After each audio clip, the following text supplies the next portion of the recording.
warahmatullahi wabarakatuh.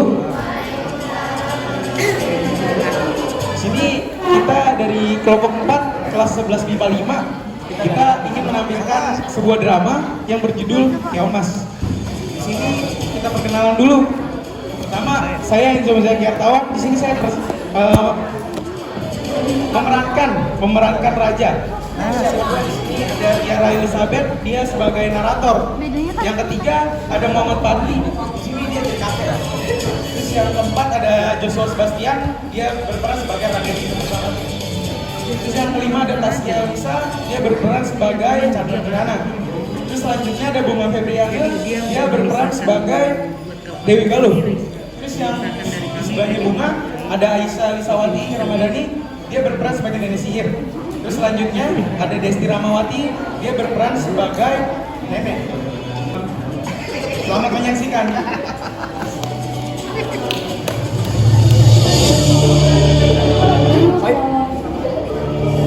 Anak Raja Mandara, hiduplah seorang raja bersama kedua putrinya.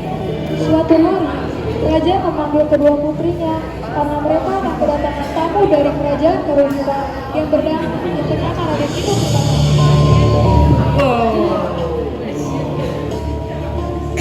Putri-putriku, kemarilah. Anaknya.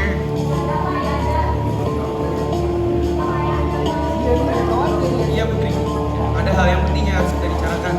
Besok Raden Dinu Pertamati dari kerajaan Kalokan akan datang bersama. Ayah telah membuat janji dengan ayah dari Raden Dinu Pertamati bahwasanya ayah akan menikahkan salah satu putri ayah dengan Raden Dinu Pertamati. Kami telah sepakat bahwasanya Chandra Kirana lah yang akan menikahkan dengan Raden Dinu Pertamati, dan keputusan tersebut tidak ada meninggalkan gugat.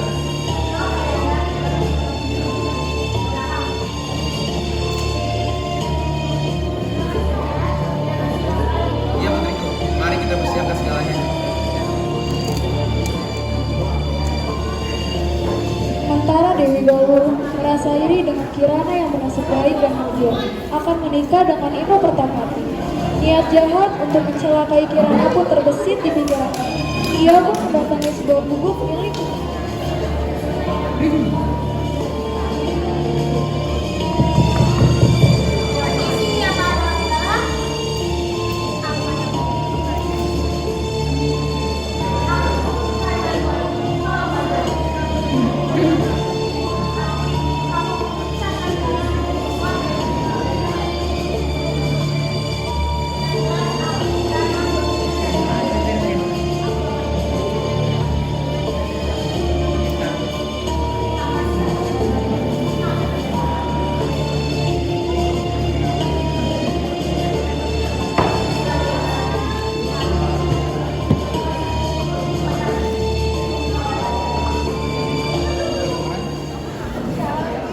Keesokan harinya, Chandra Kirana pergi ke pasar membeli keperluan untuk menyambut kedatangan Raden Inu Pertamati besok. Pulang dari pasar, Kirana melewati sebuah sungai. Di sungai tersebut, Kirana dihadang oleh seorang perempuan tua yang buruk rupa. Perempuan tua itu adalah nenek sihir yang diperintah oleh Galuh untuk menyihir Kirana.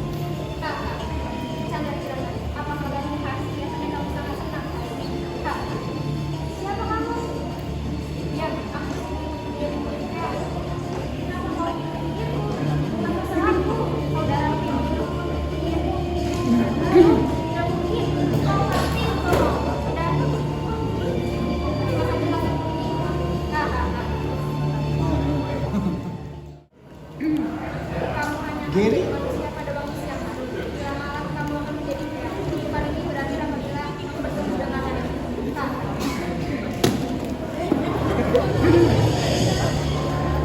Chandra Kirana telah dikutuk menjadi keomas dan dibuang ke sungai hingga terdampar di desa Dadapa.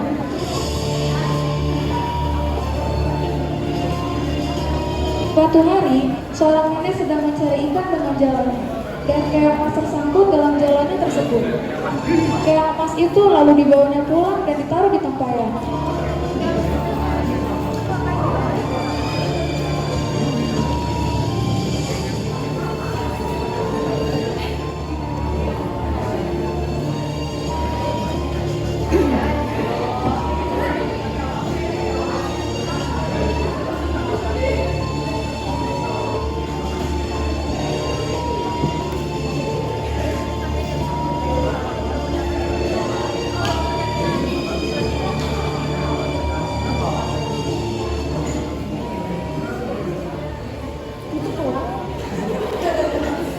itu kembali mencari ikan di sungai.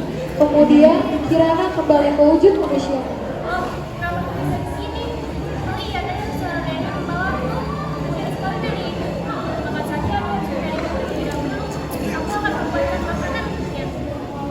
Nenek itu tidak dapat ikan seekor. Kemudian nenek tersebut memutuskan untuk pulang saja. Sesampainya di rumah, ia sangat kaget karena di meja sudah tersedia masakan yang sangat enak. Si nenek bertanya-tanya pada dirinya sendiri, siapa yang mengirim masakan ini? Begitu pula hari-hari berikutnya, si nenek menjalani kejadian serupa. Keesokan paginya, nenek ingin mengintip apa yang terjadi pada saat dia pergi mencari ikan.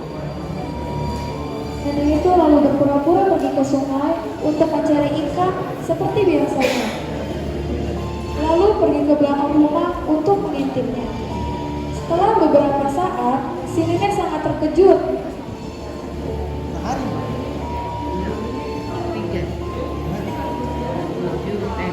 Karena keongnya sang dari tempayan berubah wujud menjadi gadis cantik, gadis tersebut lalu memasak dan menyiapkan masakan tersebut di meja. Karena merasa penasaran, lalu nenek tersebut memberanikan diri untuk menegur putri yang cantik itu. Tapi dibatasi nih say. Mungkin lagi sepi kali ya. Batasi di bawah seorang dewasa ya.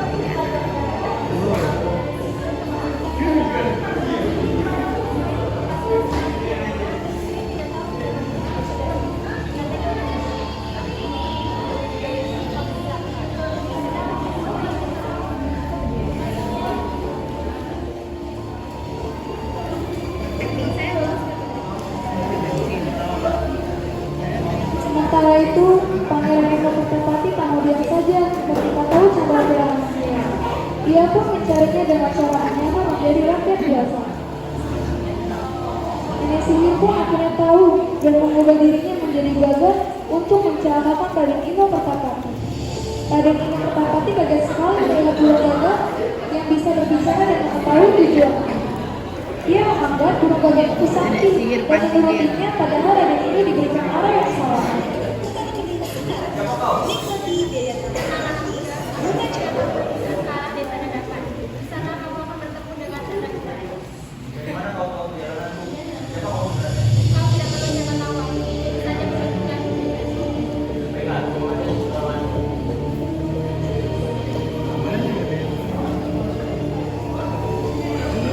Setelah berjalan cukup jauh, mengikuti petunjuk arah dari burung gagak, Raden Ino tidak juga menemukan desa Dadaka. Di perjalanan, Raden Ino bertemu dengan seorang kakek yang sedang makan. Dibelinya kakek itu makan. Ternyata kakek itu adalah orang sakti yang baik. Ia menolong Raden Ino dari burung gagak itu.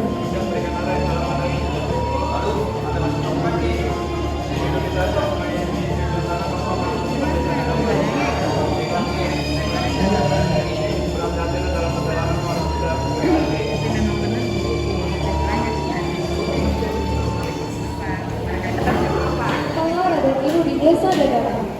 Ia menghampiri sebuah gubuk yang dilihatnya untuk meminta seteguk air karena perbekalannya sudah habis.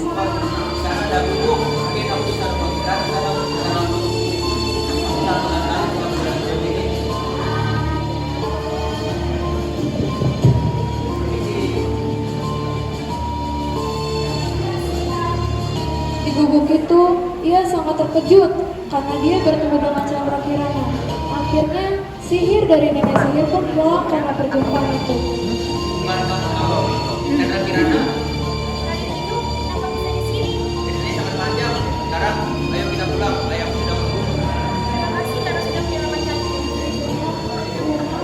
suara nenek yang memanggil Kirana.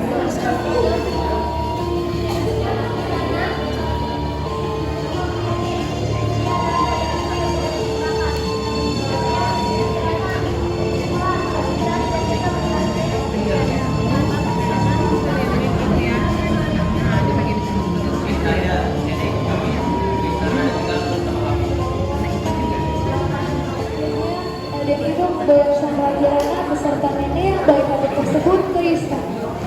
Dan Candrakirana menceritakan perbuatan Dewi Galuh pada sang raja.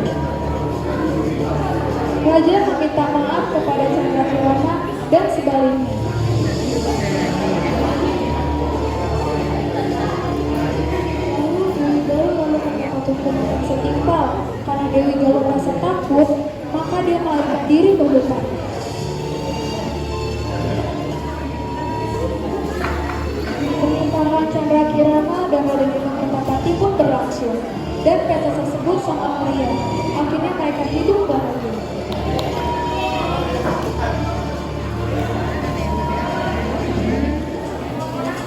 Terima kasih. Sekian dari kami. Mohon tidak ada kesalahan. Assalamualaikum warahmatullahi wabarakatuh.